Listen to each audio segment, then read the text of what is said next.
안녕하십니까. 한의학입문TV 강의를 맡은 한의사 이한영입니다. 반갑습니다. 자, 오늘은 여기 12편의 20번째 조문 한번 읽어보겠습니다.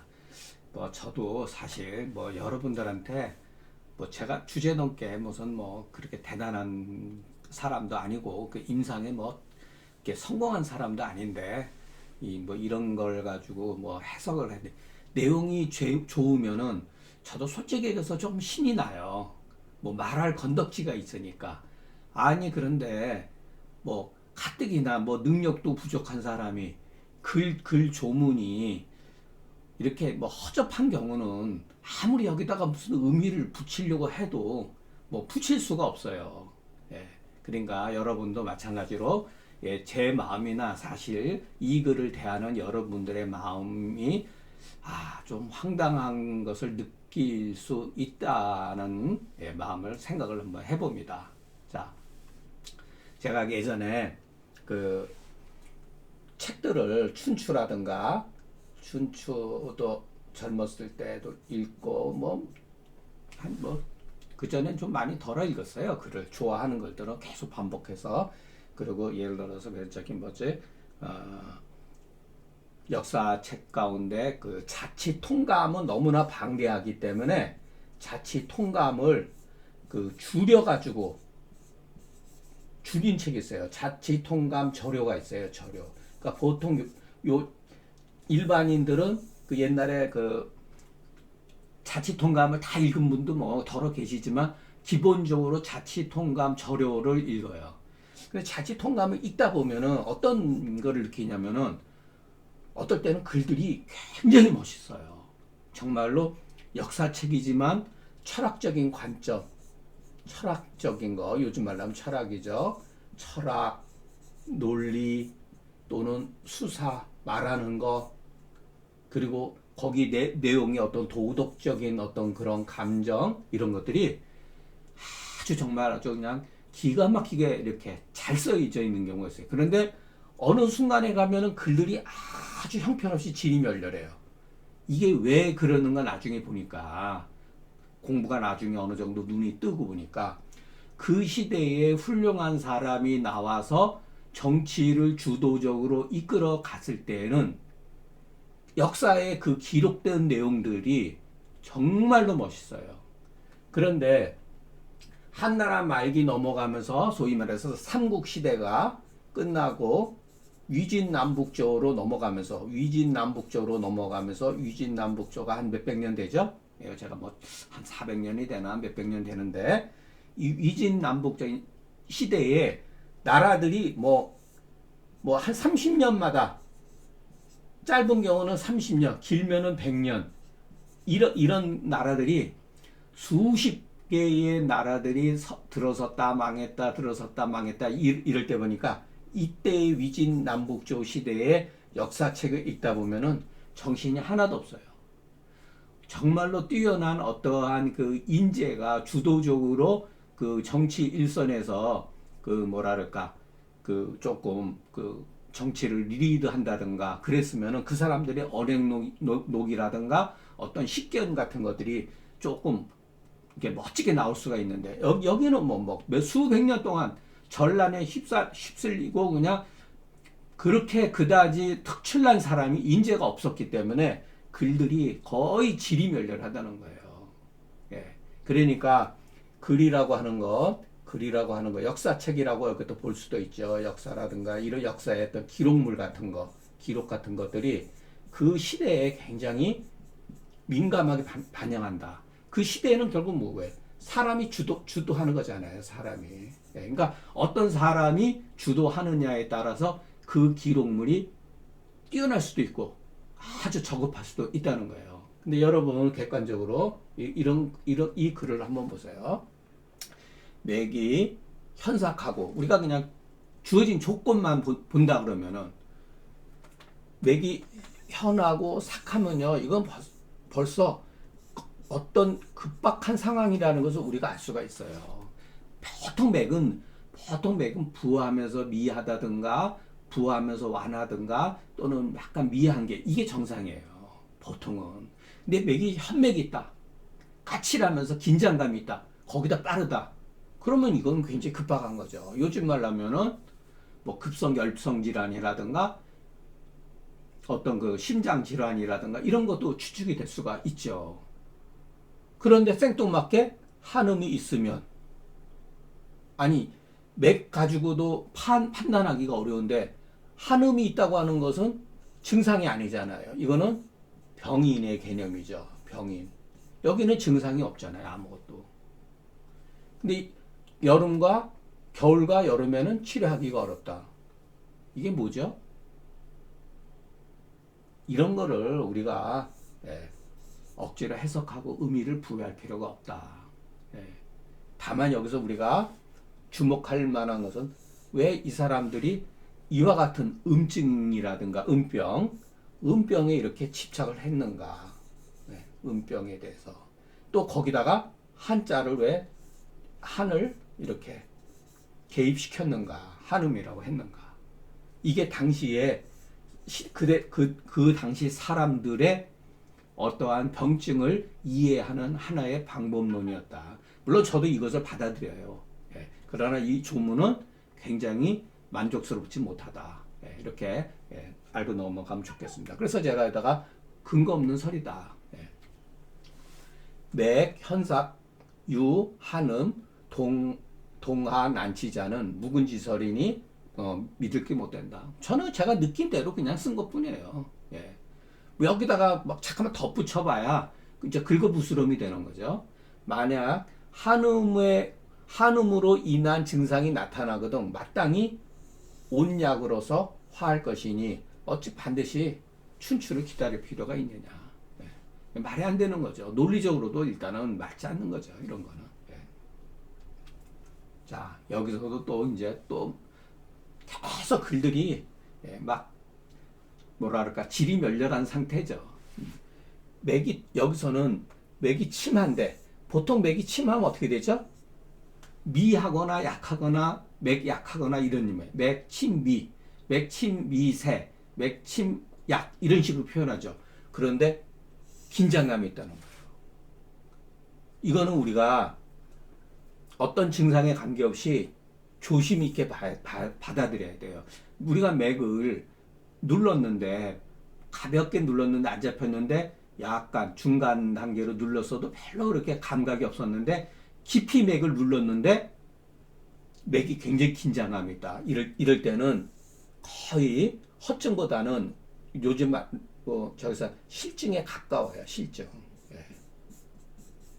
이런 경우도 굉장히 많아요. 그러니까 이런 거는 굉장히 우리가 조심스럽게 생각을 해야 돼요. 우리가 보통 당신은 맥이 약한 한의사들이 상투적으로 쓰는 말이 있어요. 뭐 저도 사실은 반성합니다. 맥이 약합니다. 맥이 약한 게 정상이라니까요.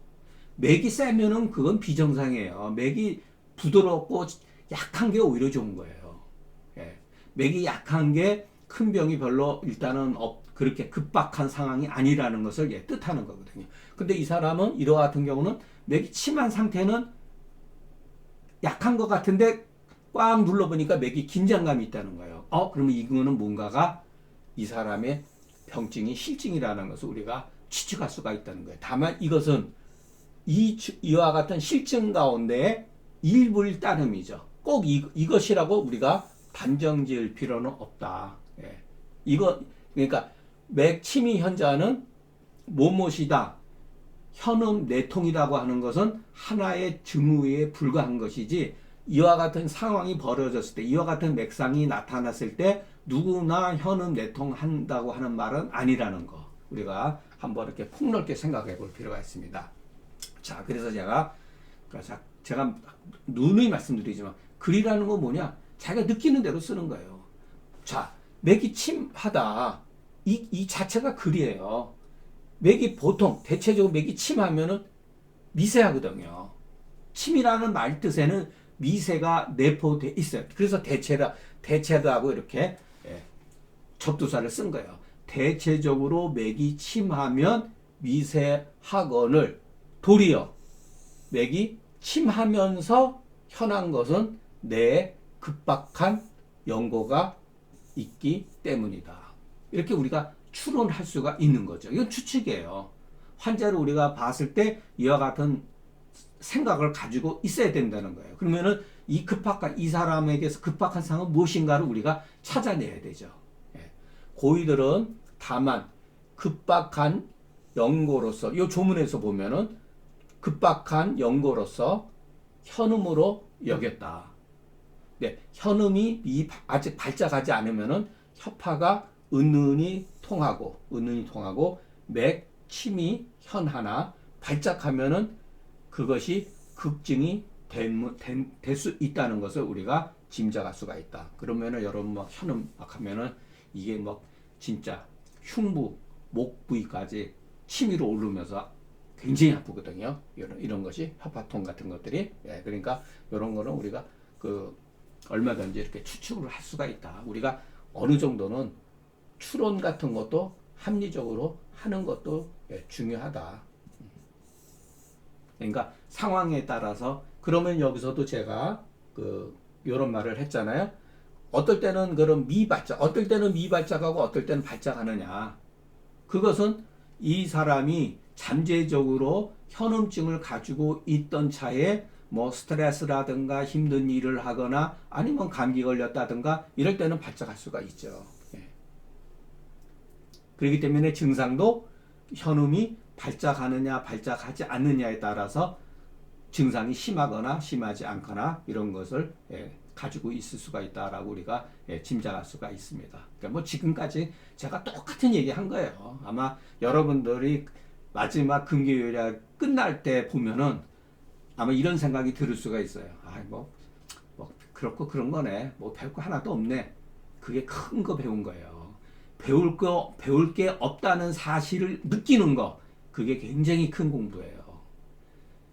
이 과정을 겪지 않으면은 평생 궁금증이 없어지지 않는다는 거. 궁금증. 알고 보면 모든 철학이나 학문도 마찬가지예요. 결국은 우리가 내공이 쌓여가지고 여러분들이 각자 책도 안 보고 공부 안 하는 것 같지만 마음속에서 끊임없이 공부하고 있다는 사실을 스스로 알아야 돼요.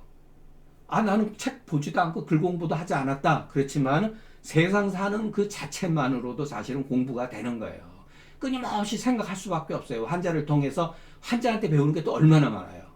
우리가 몰랐던 걸 환자를 통해서 배운단 말이에요. 또 마찬가지예요. 글이라는 것도 나중에 가서 보니까 제 후배가 예전에 그러더라고요. 저한테 한문 공부한 후배가 선생님 저 사실은 예전에 어디 가서 동의보감 한 100만 원 주고 들었는데 딱 2달인가 듣고 나서 배운 게 하나 있습니다. 그래서 뭘 배우냐 그랬더니 배울 게 없네요. 그걸 배웠대요. 그래서 너 큰 거 공부했다 그랬어요. 제가. 마찬가지예요. 이것도. 그러니까 우리가 이와 같은 과정 여러분 보면 얼마나 지겨워요. 그러나 나중에 다 지내고 나서 우리가 환자를 볼 때는 이런 것들이 무의식 중에 생각이 난다는 거예요. 그러니까 어떤 공부도 아니면 배울 게 없었구나. 그 자체가 큰 공부예요. 자, 십조탕 이 조문도 현음병을 앓고 있는 자는 십조탕으로 치료한다. 도대체 현음이 뭐죠? 이거는 글이 올바른 글이 아니죠. 이와 같은 게 이제 불성문이죠. 문을 이루지 못했다. 중간 과정이 없잖아요. 병원 개념하고 처방은 있는데 제일 중요한 근거가 빠져 있잖아요. 그죠? 그러니까 글이 재미없는 거예요. 그럼 우리가 이와 같은 글을 어떻게 읽어야 되느냐? 자, 다행히. 그래서 여러분 그 서문에 금계요약 서문에 보면 이런 말이 있어요. 손기가 썼던가 그랬던데. 증상은 있는데 처방이 없거나 처방은 있는데 증상이 없는 경우가 많다 그랬어요. 그런데 금계요약 서문에서는 거기까지만 얘기했는데 기릭동동은 뭐라 그랬냐면은 증상이 있는데 처방이 없거나 처방은 있는데 증상이 없는 경우에 방예를 근거로 해서 조합해서 이해를 해야 된다 그랬어요. 그러니까 십조탕을 처방을 근거로 해가지고 또 다른 조문을 근거로 해서 우리가 요거를 보완을 할 수가 있다는 거죠. 그러니까 이 글은 올바른 글은 아니지만 다행히 처방이 있잖아요. 네. 그러니까 증상은 없는데 처방이 있는 경우죠. 이와 같은 글이라 하더라도 우리는 현음이라고 하는 것이 과연 어떠한 증상을 말하는 거죠. 어떠한 증상의 병인이라는 것을 추론할 수가 있다는 거죠. 자, 그러면 이 조문을 보고 저는 어떻게 글을 썼느냐? 저절로 나오는 거죠. 다만 병인만 보이고 병증이 보이지 않으니 십조탕 조문을 모아서 갖춘다면 십조탕 조문의 증상은 이거죠. 하리, 구여, 그 중에서 특히 뭔가 이렇게 칩칩이 땀이 나오면서 또는 발작하는 경우가 있다는 거예요. 그리고 발작하니까 그 상황에 따라서 두통이 있을 수가 있다는 거죠. 발작 유실행가 어떨 때는 이와 같은 증상들이 땀을 흘리더라도 흠뻑 흘렸다가 아니면은 덜 흘렸다가 이것이 상황에 따라서 그렇게 된다는 거죠. 그리고 심화비, 경만, 인협파통, 또 공구단기, 한줄, 불오한자 이것은 협파에 현음이 있기 때문에 십조탕으로 주저한다. 그러니까 현음이라고 하는 것은 협파가 병위의 개념이죠. 예, 병위. 그리고 현음은 일종의 병독의 개념이죠. 그리고 요 같은 것은 병증이죠. 예. 그러니까 이렇게 하면 우리가 이해를 할 수가 있죠. 그러니까 특히 옆구리가 땡기면서 아프면서 이와 같은 증상이 있는 것을 예전 사람들은 이것을 현음증이라고 했고 십조탕으로 치료한다는 거예요. 그러니까 이와 같은 증상이 있으면은 연계출감탕이라든가 오룡산이라든가 이징탕 가지고 치료가 안 돼요. 왜 안 되느냐? 그걸 양력이라고 제가 누차 말씀드렸죠. 예. 양력이 여기에 미치지 못한다는 거예요. 이렇게 같이 심한 병증이 나타나면은.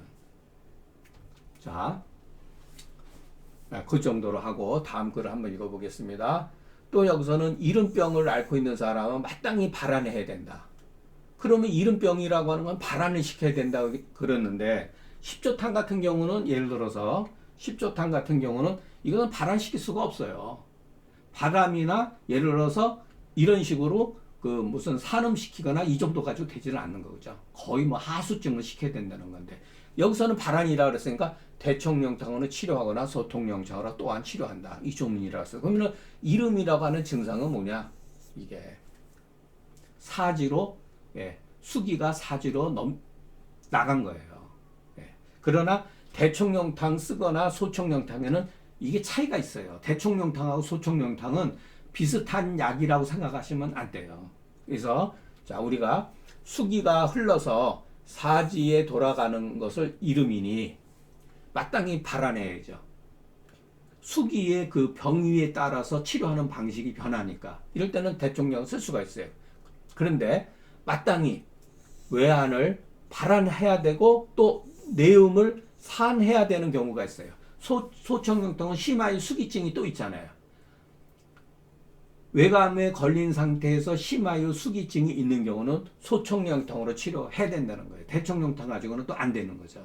그래서 대소청령탕의 양력에 굉장히 차이가 있기 때문에 그것은 살펴야 된다. 그래서 대총령탕을 써야 되는 경우 소총령 쓴다든가 소총령탕을 써야 되는 경우 대총령 써도 된다라고 생각하면 안 되는 거죠.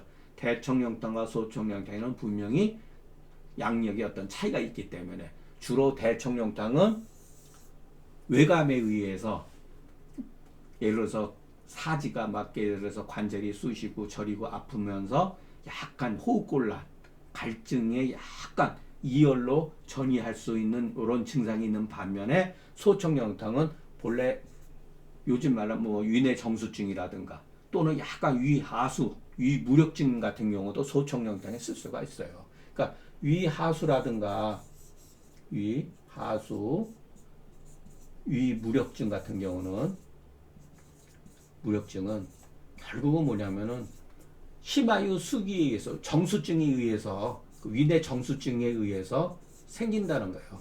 막연하게 위가 약하다, 위의 기능이 무력하다 이렇게 생각하지 마시고, 위의 기능이 무력하고 위하수, 위무력증이라고 하는 것은 뭐냐면 결국 위내의 정수증이 때문에 그럽니다. 이게 대표적인 게 사군자탕이에요.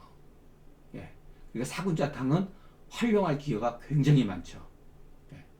그래서 우리가 이런 것을 항상 고방을 공부하면서 어떤 용어의 어떤 차이가 있지만 이것을 잘 이해를 하면은 소위 말해서 사군자탕이라든가 염계출감탕이라든가 또는 또 이진탕 같은 걸 얼마든지 같이 합방해서 쓸 수가 있다는 것을 우리가 알 수가 있습니다. 굉장히 뭐 위하수 대단히 저하잖아요. 위무력증 같은 위하수증 있는 사람 살이 빠지거든요. 예. 그러니까 위하수, 위무력증 다 비슷해요. 이런 사람들. 이거 살찌기 굉장히 어려워요. 위하수, 위무력증 있는 사람들은 결국은 뭐냐면은 예전에도 제가 말씀드렸지만 뇌경에서 나온 형한음냉, 몸을 차갑게 하고 음료수, 찬 물을 마시거나 과일도 마찬가지죠. 예. 그런 것을 일단은 금해야 돼요. 피부의 체온이라든가 따뜻한 물이라든가 음식을 꾸준히 먹어줘야지만 위하수와 위무력증이 치료가 되지, 그렇지 않으면 이거 나중에 더 심해지고 막 이러면은 고치기가 굉장히 어려워지죠. 예. 위하수 위무력에서는 결국 체중 감소를 야기시킨다는 거. 그러니까 요즘에 현대는 예를 들어서 비만 치료가 주로 많이 이루지만 살을 쪄야 되는 사람도 종종 있어요. 그럴 때는 상당한 시간이 필요하다. 오히려 그 살 빼는 것보다 살찌는 게 더 어렵다. 그러니까 처음에 그 2kg, 제가 앞서도 하면 2kg 찌기가 어려워요. 2kg 쪘다 다시 빠지고 또 쪘다가 빠지고 이런다고요. 그래서 이거를 극복을 하고, 자, 그래서 앞에도 말씀드렸지만 형한음냉, 참 이거는 그 내경에 나오는 말인데 참 너무 좋습니다. 네. 음냉, 형한음냉증 상패라 그랬잖아요, 그죠? 상패라고 그랬지만 사실은 여기에는 상위, 상장 이렇게 해도 돼요. 네. 장도 손상을 시킨다. 장만 손상시키는 게 아니에요. 예를 들어서 자궁염이라든가 방광염이라든가 이런 것도 야기시킬 수가 있어요. 이 형한음냉만 가지고도. 예. 그래서 기본방으로는 예를 들어서 갈 때는 계지탕 같은 거, 계지탕에다가 사군자탕 합방해서 쓴다든가 이런 게 굉장히 좋은 약이라는 거. 그러니까 우리가 처방을 뭐 새롭게 배우는 게 아니라 그 처방에 대한 새로운 해석을 배우는 거죠. 예, 그게 저는 공부라고 봐요. 여러분들은 처방 너무 많이 알고 있다니까요. 예. 그러니까 기본방을 어떻게 우리가 활용을 할 수 있는가를 통해서 우리가 금계월이라 사상 뭐를 배우든지 간에 기본방에 우리는 충분히 학교에서 다 배웠어요. 처방. 기본방 한 20 몇 가지 넘지 않는다니까요. 그걸 가지고 전부 다 변화르고 하는 건데 결국은 뭐냐면 우리가 부족한 게 뭐냐. 처방을 모르는 게 아니라 해석을 못 한다는 거예요. 해석을 잘 못한다는 거예요. 그래서 우리가 공부는 해석학을 공부하는 거다. 이렇게 생각을 하시면 됩니다. 오늘 강의는 여기서 마치겠습니다. 경청해 주셔서 감사합니다.